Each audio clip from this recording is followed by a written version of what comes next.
Bismillahirrahmanirrahim. Alhamdulillah. Wassalamu ala rasulillah. Assalamu alaikum wa rahmatullahi wa barakatuh. Right, so the masjid asked me to put forward some points that they want to implement in response to the coronavirus spread and the things that we should consider from a fiqh point of view, which should be applied both in this masjid and then in all masajid actually. So this is an advice which is the general one, which is going out to the rest of the masajid as well. And all of these scenarios, they allow us to remind the Muslims, ourselves, of our responsibilities, not just from an obligation point of view, but the things that we should be practicing anyway, especially from the sunnah. It's an opportunity to learn and to take a reminder. Now, this coronavirus is not something which is obviously brand new. It's been a few months now. And actually also the coronavirus is not, or COVID-19, is not something which is a deadly killer like the SARS or the MERS or the Ebola or whatever. It's not the actual virus that we're so worried about, let alone the qadr of Allah subhanahu wa ta'ala, that He sends down another way that we can become ill and we can eventually pass away from. There are many ways out there that happens. Hundreds of thousands of people are dying every day. That's not the issue or the concern. We accept the qadr of Allah, and we are now establishing the qadr of Allah, how we respond to these trials and these tests. The reason that we're worried, the reason that we're panicking is not because it's a killer. The disease itself is not a killer. It's a destroyer of a national health system. That's the reason that we're worried. The number of people that it will hospitalize at one time is something that no country can cope with. And that itself and the impact of that on those people who are ill otherwise, or who need emergency help otherwise, or who need important operations otherwise, they would then have to be put on the back burner, which means it really becomes a threat to the general population. So therefore, even though as a matter of day to day we can see it as a light issue, not very serious issue, some people are even joking about it, and yes, it's nothing more than a flu or a cold, actually there is a very serious consequence for some people in our community, and especially our elderly. Now, of course, this is being spoken about with respect to the masjid, which has the majority of its people that come to it regularly, the elderly. And so I'm doing this because the masjid sees the protection of its elderly as a priority. And so I want everybody to listen very carefully. The Prophet ﷺ has made the prayer in the masjid one of the most blessed and rewarded acts. Not just for the sacrifice that goes into attending in difficult mornings and late nights, but because it's a sign of iman and the amount of ajr and the amount of benefit that one takes when they attend the masjid. However, according to the majority of scholars, it is not obligatory to pray your prayers in the masjid. It is a sunnah according to the majority of the imams. Therefore, if any single person believes that they could be ill or might have the indicators of coronavirus, it is not only not obligatory to attend the masjid, rather it is obligatory upon you to stay at home. There is no basis for someone to think that they are more religious or more muttaqi or salih by coming to the masjid and then putting at risk the other people in the masjid. This is a very, very important point. To the extent that even the single most obligatory action that you must do in the week in the masjid, which is the Jum'ah prayer, you are also obligated to remain at home and pray Dhuhr instead, if you are indeed suffering from the symptoms or have been diagnosed with coronavirus. This is not some aib, this is not some shame or humiliation. This is public safety, this is part of the health of the community, and this is the Islamic response. And Nabi sallallahu alayhi wasallam actually prohibited people who would eat garlic to come to the masjid. He actually said, let the people who eat garlic not come to our jama'ah. And that's just because he doesn't want the smell to disturb people, let alone those who then come who are actually a danger and a problem.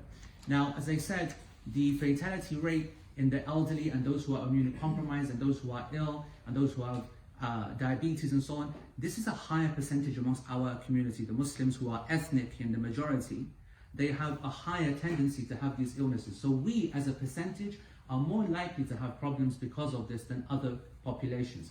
And so we do need to also remind ourselves of the various etiquettes of our normal day-to-day life. So for example, you're hearing a lot about the washing of hands. A lot of people are saying, you know what, alhamdulillah, we're Muslims, we do that every day, we make wudu, so we're safer. You don't understand what's being said.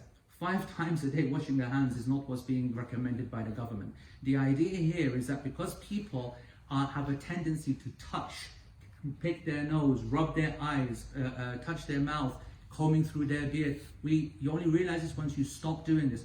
We are very physical with our fingers. And so you will then transfer that onto your hands, and you will then be touching surfaces and shaking hands and so on and so forth. And the virus at the moment, it is not clear how long it lasts and on what kind of surfaces and on what kind of temperatures. This is not the Bahamas. There is no reason for anything to evaporate due to the heat. It's going to remain on surfaces, hard surfaces, soft surfaces. We're not sure how many hours it can remain. And therefore, we have to be very careful with respect to how we think the sunnah is. So for example, we should revisit the concept of shaking of the hands. The shaking of the hands is not actually the issue here, right? That's why you see there's not a focus on the shaking of the hands, but on the washing of the hands. Because a person can shake their hands with all the people who are infected as much as they want. If you don't touch one of your membranes that takes it into the body, then you're not going to have a problem. But you will spread it to someone else who will do that. And so for us to ask you to calm down on shaking the hands or to stop shaking the hands is also something quite acceptable. In actual fact, I want to remind myself and yourselves as well, that it is not a necessary sunnah per se of the Prophet ﷺ to shake hands. He would praise people who would shake hands and would maintain in that position until the sins would come apart. But he ﷺ, his actual sunnah was to say Assalamu alaikum, and other people would say Wa alaikum salam. Let alone the concept of hugging, let alone the concept of kissing on the cheek and so on. These are social customs which are allowed in the Sharia, but not for 1 second should you think this is an Islamic greeting. It is not Islamic to insist on shaking one's hands, hugging other people, kissing one's people. And during this time where it's difficult for us to adjust in how we're touching ourselves and how we're spreading this condition, it is good advice for us to reduce the shaking of hands and the hugging and the kissing. This is something which is good advice and something which is allowed in the Sharia to bring a halt to for temporary and for a temporary time. The other thing which is very important is this misunderstanding of what should happen when we cough or sneeze. Now, unfortunately, as you know, as not just Muslims but ethnics generally, we have a very bad attitude to when it comes to coughing and sneezing, burping, all this kind of stuff. Especially we know so much in the masajid that we're standing with people who are all over the place, and it's not acceptable actually, especially when you see the Prophet ﷺ's actions. The hadith that speak about the sneezing of the Prophet ﷺ, إذا عطس النبي صلى الله عليه وسلم وضع يده أو ثوبه على فيه.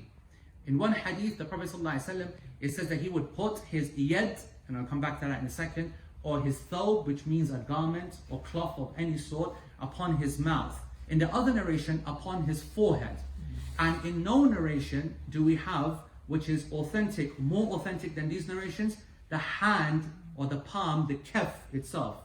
And I want you to know that any narration that has the mention of the kafain, the 2 hands or 1 hand, like the idea that you sneeze into your hands like this, it is not more authentic than the hadith which talk about the clothes and the hand. The yad in Arabic is from here until here. The practice of the Prophet ﷺ is not to soil the hands, let alone the right hand. It would make no sense for the Prophet ﷺ, when he is using a right hand for eating and for shaking and for all of the good things, to sneeze into and to dirty his hand.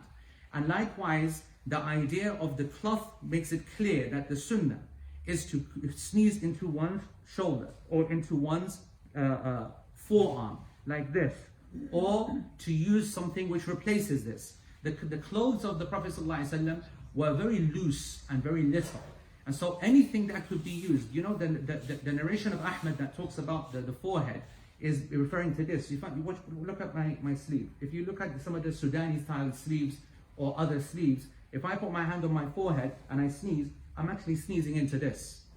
Does that make sense? Okay, so this is the interpretation of this hadith, that we shouldn't be sneezing into our hands either, unless you have in your hand ready your tissue, your handkerchief, and you're able to isolate it and make sure that it doesn't come into contact with anything else, then this is fine. But otherwise, you keep your hands clear so that if you do by mistake cough or whatever into your hands, you're not then spreading it every time you touch surfaces and so on.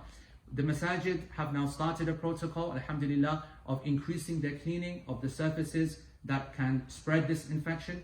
So the masjid is also asking those, because you know that there are shortages for antiseptic wipes and so on and so forth. So if you do have extra and you come to the masjid and you are going by and you see a surface and you wipe it, this is a good ajr for you. It'll be something that would be nice for you to do. The cleaners will be doing it as a course for themselves.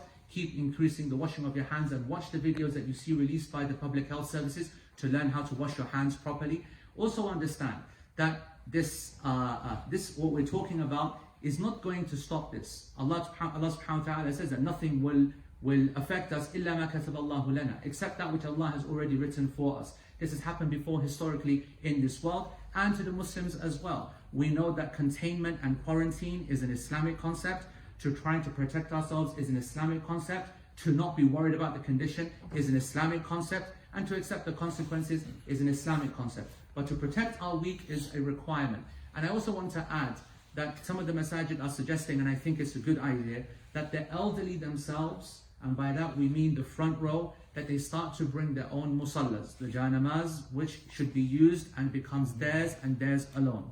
And the reason for that is that maybe, unfortunately, with this virus, the symptoms are not very clear at the beginning. So it can be an incubation period. When you're reading about this incubation period of 14, 20 days, 8 days, what it means is that a person is ill, but they're not suffering from any symptoms, and they are spreading it. So there will be people attending the masjid who look okay and they are spreading it. Now, if they're praying in sajda, and they're in the sajda and they're making tasbih, and sometimes people make it forcefully and so on, sometimes people cough, we do not know how long the surfaces are keeping these germs. Now, it's a balance between going too extreme and a balance of doing nothing. You know, as the saying goes, that before the event everything seems panic and extreme, and then after the event everything seems inadequate, right? So that event is going to come very soon. In a couple of months, this entire country will be overrun by this. Our aim has got to be to minimize the number of elderly that are hospitalized as a result. The majority will just get normal ill and then get back to normal health. This is not going to go away, by the way.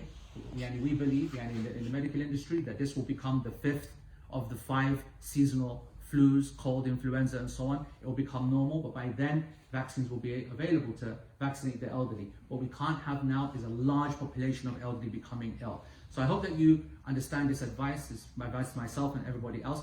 There is not a requirement for you to shake hands. Please reduce that. Say Assalamu alaikum wa rahmatullah instead. If you feel that you might have the symptoms, please stay at home and please avoid the rest of your family, and be more aware that this idea, you know, a lot of people, they're very proud of their beards, for example, always stroking, always touching. Start becoming super aware of this and reduce that anyway. That's a good habit anyway. That's the ajib things. Allah subhanahu wa ta'ala sends these trials down to remind us of the things that we should be doing anyway. And Allah subhanahu wa ta'ala knows best. Wassalamu alaikum wa rahmatullahi wa barakatuh.